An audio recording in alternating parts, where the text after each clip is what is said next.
Hello and welcome back to my channel. So get your tea ready, ladies and gentlemen, because we're going to talk about all the things that nobody else ever does about being an influencer. And I do say that in quotations because I hate that word influencer. What does that even mean?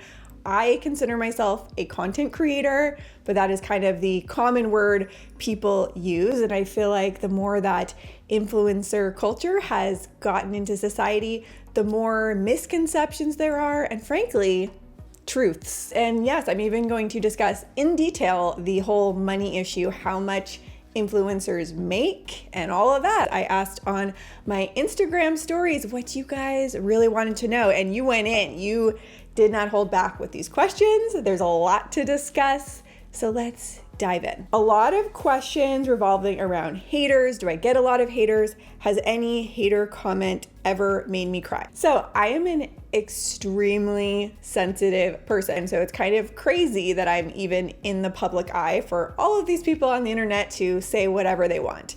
When I very first started, I will never forget this. I think I had posted 2 or 3 videos.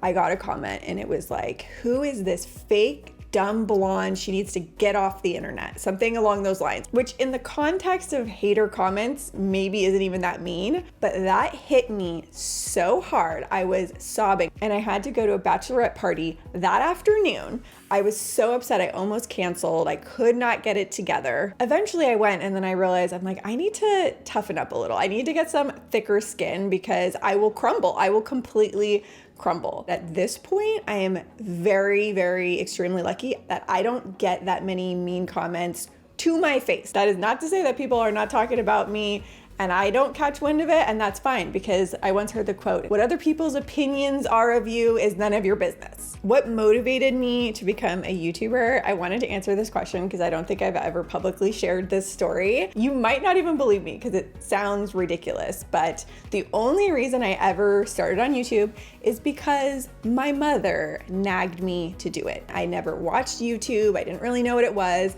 but my mom saw something in me. I'm always the type of person my entire life where I love to share things that I like, tips, tricks, products, whatever it is. So my mom was like, you should start a YouTube channel. And every single time I saw her, she would say, when are you gonna make a video? When are you gonna make a video? And literally for no other reason than to get her off my back, because my mother's nagging could end world wars. Like, she will not stop. So I finally filmed a video, and at the time I didn't know that you could cut, like if you messed up, you could just cut and start from where you left off. So every time I messed up, I would start from the beginning, and it took me 8 hours to film one video. So even after that first video, I didn't like it. I don't know. To this day, I'm like thinking back, why did I keep going? I think it comes down to it was a creative challenge, and I'm somebody who is very competitive with myself, and it was fun, like getting views. I would get like 15 views, and I'm sure 9 of them were from my mom and the other were from me watching it on repeat. But it kind of just became this fun challenge. And then when I started getting comments here and there, that really meant so much to me. And still to this day, that is what keeps me going. I read all of my comments, and seeing that anything that I share has an impact like that means the most to me. Another thing I will note about this on my YouTube journey, back when I started, YouTube was not something you did to make money. I don't even know if YouTube had ad revenue at the time. Even if they did, I did not make 1 single penny until 2 years after starting. Not 1 penny. I didn't even turn on ads if there were even ads available. I remember my very first brand deal, and when I turned ads on my videos, I had 300,000 subscribers at the time, and I had just moved into this house. So anything prior to this house, if you go way back in the archive, I was not making 1 single penny. So that being said, that should tell you where my true intentions lie. Like, I was never in this, and I have never been in this to make money. I'm not a very money hungry person, but at the same time, my thoughts on it is I want to do as well as I can for the time that I have, because I don't know how long that will be, which actually leads me to my next question. What do you plan to do once YouTube is over? And great question, because that is a question that I think about a lot. Every single year, I'm convinced that it's my last year on YouTube, that everything's gonna fall apart, no one's gonna care or watch me. So that is why my mentality has always been to save and invest and be really smart. My plans are, once YouTube is over, is to grow and sell my own businesses. That is why I've been working so hard behind the scenes. I mean, more so than you guys even realize. And that is part of why Ryan left his job, is because I wanted to build real businesses that could live and exist beyond YouTube. So I have my jewelry company, Ember Ivy, which actually we are just launching our holiday collection today or tomorrow. I will put on the screen if it is available now, or it might be coming out in the next couple of days. Our Ivy chain became really, really popular. So I came out with a new version of it, kind of a spin on it. So it's that same concept, but with diamonds. So it sparkles, it dazzles. This is a wow piece. And then my symbolic piece is the shield. And this, for me, I actually designed this back when I had so much anxiety about driving. Every time I would leave the house driving, I thought that I was going to die. And I know that sounds ridiculous. If you struggle with driving anxiety or any type of anxiety, you might relate to this.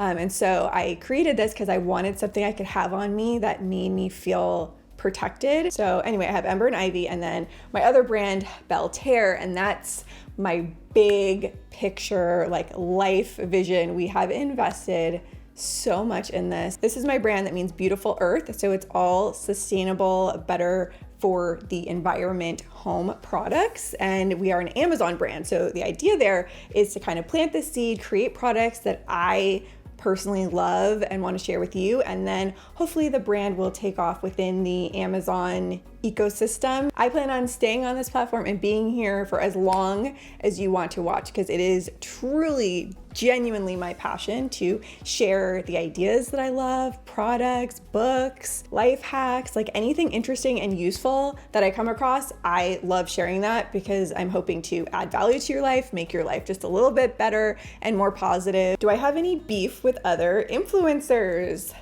So yes, there is one influencer out there who majorly screwed me over. I've never told this story before, but this was maybe 3 or 4 years ago. I've always kind of kept to myself because early on when I started, I reached out to a few others and everyone just gave me the cold shoulder, didn't reply. So it kind of caused me to go in my shell a little bit.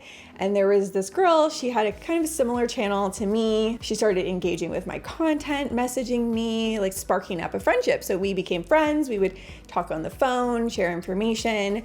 And at one point she's like, Brittany, do you have a manager? And I'm like, no, because other fun fact, I've never had a manager. And tangent here, the reason why I've never had a manager is because managers, essentially, they make money from you making money. So they're always pushing you into doing more deals and taking on more, because if you make money, they make money, right? And I don't like any external pressure. I like to do my own thing. I like to follow my own inner voice. Like, I don't want somebody pressuring me, if that makes sense. So that's a big part of it. Also, managers, they take a percentage of your earnings, and I just like working independently. Okay. So I've never had a manager. And this girl, she's like, Brittany, you should use my manager. She just had a spot open up. She's phenomenal. She brings me the most amazing opportunities. Like, oh, okay. I mean, if this manager is so great and she takes so much off your plate and gives you these amazing opportunities, maybe I'll sign with her.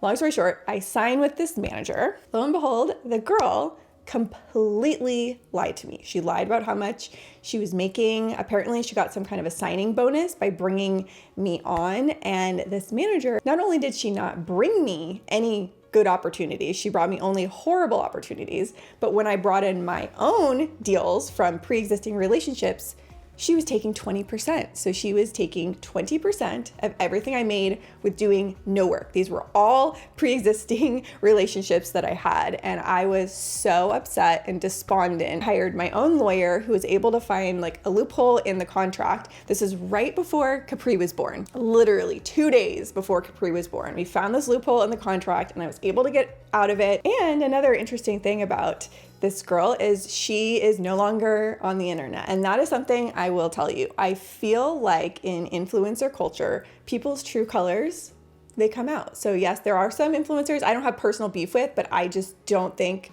that they're good people. But I don't say a word because I do feel and have faith that people over time, they see your true colors. And if you are disingenuous, if you are lying, if you are doing something shady, that's gonna come out sooner or later. So I'm just gonna sit over here, stay in my lane. But I will say, in the past year or so, I have developed some really good relationships. Like I've let down some of those walls. So I'm good friends now with Shay Whitney, with a girl, Jacqueline. She's a TikToker. Mom Like a Boss is her TikTok name, and Tiffany Beeston. So those are my girls who we support each other. We help each other out. What stresses you out the most about being a YouTuber? And I would say definitely it's maintaining what I have. For me, I just want to continue to provide value and good content and new ideas. And so at a certain point, I actually completely stopped looking at all of my YouTube views because I would put my value as a person in the number of views that I would get on a video. Like if I worked really hard on a video and it would bomb in my eyes, like I would take that really personally. So what I realized is that when I stopped looking at the views, I could just make the content that I wanted to make and not worry and not stress. So what I do look at is my YouTube ad revenue every month. That kind of tells me the overall health. As long as it's in a similar range, I don't panic. I'm like, okay, the channel overall is still doing fine because most of my video views, fun fact, are from older videos that I've done. So now let's get into what I would say 80% of the questions are about money. Let's talk money. So here is how YouTubers make money. I'll break it down for you. First is AdSense, ad revenue. So when you're watching any YouTube video, there are ads that will play, and a YouTuber only gets paid if you click on the ad. So it's like a pay per click. As far as I know, I probably should look into this more. So in all reality, it's only the YouTubers who are really getting big views that can fully live and sustain their life and household livelihood just from ad revenue views, which is why most YouTubers have other streams of income. But to be specific with ad revenue, if you want to know how much any given YouTuber makes, there's a website called Social Blade. Go in there, you can type in a YouTube channel and it will tell you their ad revenue within a range. What I have found is that it is accurate and it tends to be on the higher side of that range. So if it says like $1,000 to $10,000 a month, for me, it's always been in the higher end of that range. Now, a huge thing that does not get discussed that I feel like you need to know, that we all need to talk about, okay?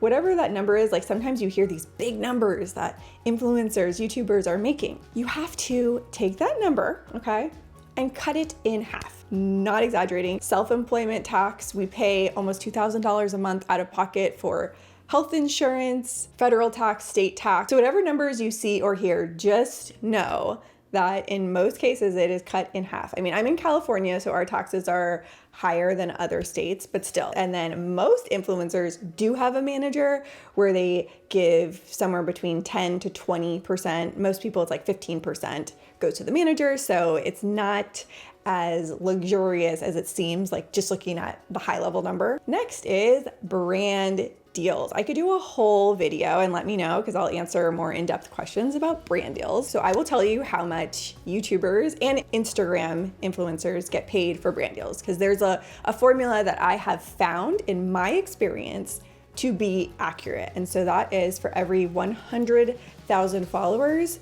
it's about $1,000. So if I had 300,000 subscribers, then the brand would pay usually right around $3,000. Now it could be higher or lower, like that's just a kind of a base point depending on how good of a negotiator you are, how engaged your audience is, and that also does hold true, I have found, with Instagram. I did a whole video recently on brand deals that I've turned down if you're interested in like more about that topic. So then the next category of income is affiliate. Amazon affiliate, and a lot of people do like reward style, magic links. There's a lot of different affiliate networks. And for me, that's what I prefer doing the most because with affiliate links, nobody is telling me what product to talk about. So I get the opportunity to share the things that I really like. So if I don't like something, I just won't share it. If I like it, I will share it. So for me, a majority of my income comes from Amazon affiliate. So that is anytime you click and you shop through my links, I get a small commission on that. The thing is, I don't know in the Amazon contract how much I'm allowed to say, but it's anywhere from 1 to 10%. But I think when I looked at my overall numbers, it ended up being essentially whittling down to about 50 cents for every product sold. So if I had to make a pie chart for myself, it's about 50% affiliate, maybe 30% brand deals, and 15-20% YouTube ad revenue. So look, my opinion on like influencer marketing and influencers income and all of that is that I would rather find the people I like, shop through their links, like help support them as individuals and families that I know, versus otherwise that advertising money is going to be going to major corporations, big executives. Like, I'm happy to do that. That's just how I feel. How long till I started making a livable income? So when we first moved into this house, I was making nothing, like nothing from YouTube. I was making $700 a week working for my mom, like doing some marketing stuff for her. Gosh, it took years. I really started posting like consistently in 2014. So I would say it wasn't until like 2018, 2019 that it was enough to make a livable income. Oh my gosh, I've been talking for a very long time. I hope you found this interesting. If you have any other lingering questions, leave them down in the comments. I can definitely share more because I have hundreds of questions that I have not gotten a chance to get to. So with all of that said, I hope you have a great rest of your day, and I will see you soon with a new video.